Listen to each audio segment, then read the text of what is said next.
Well, they did it on the weekend. Can they do it again? The Leafs are hoping to take a commanding lead tonight in their first-round playoff series against the Lightning. So for more on this, let's bring in TSN Bar Down's Eric Kirk on this Monday morning. Eric, good to see you. Thanks for being here. Really, what did the Leafs need to do tonight to secure a win? Because that would really put a stranglehold on the series. Honestly, if they can keep playing and keep putting the pucks on the net like they have been doing this series, that's their real key to victory.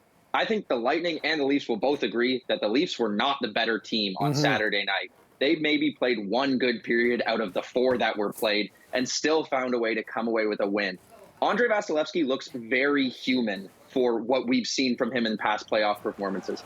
They're putting the puck on the net, and they seem to be getting them through a lot of the time. So really, the Leafs just need to keep pushing and just keep skating.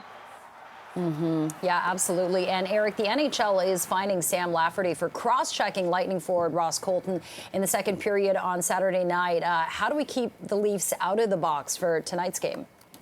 Yeah, they're really trying their best to protect their crease because the Lightning do a phenomenal job at crashing the net. They always have. They're going to bang in these goals. We saw Braden Point score a goal that got called back because of how good the Lightning are. So the Leafs are really just trying to hold their own in front of the net.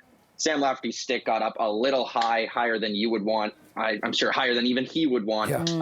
But realistically, yeah, they're just trying to clear the net, and stuff like that's going to happen eventually. I mean, Eric, obviously it's the playoffs. Everything's on the line. So, you know, if you lose, you're going home or going golfing, whatever. Are you surprised, though, at how chippy and how filled the penalty box has been, even with some of the star players in this series? We saw a lot of it last year, to be honest, too. These players are not afraid to mix it up. I was definitely surprised to see Austin Matthews get his first fight of his career. But that's what it takes to win playoff series. You need your players to stand up for themselves because you're not always going to have a Luke Shen to protect you. You're not always going to have these players there. And you can't let people throw you around. So he clearly didn't want to fight, but he held his own when he had to. I'm not sure we'll see that again this series, but it's definitely a good thing to see when players are sticking up for themselves.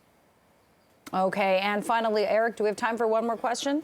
Maybe one quick one? Yes. Okay, so in terms of goaltending, defense, offense, what do you think the strategy should be for tonight's game? What should they focus on?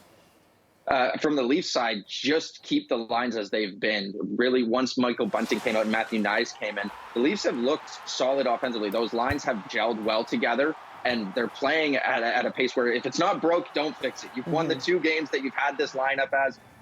Just keep going forward. Defensively, just clear the net. They've been doing their best at it, but you've kind of got to hold those Tampa Stars to the outside of the ice and not give them the middle. And the more time you give them, they're going to score some goals. Yeah, the Leafs definitely have the momentum going into Game 4. We'll see what happens, and I'm sure we'll talk to you tomorrow morning. Eric Kirk from TSN's Bar Down, thanks so much. We'll talk soon. Thank you. Thank you.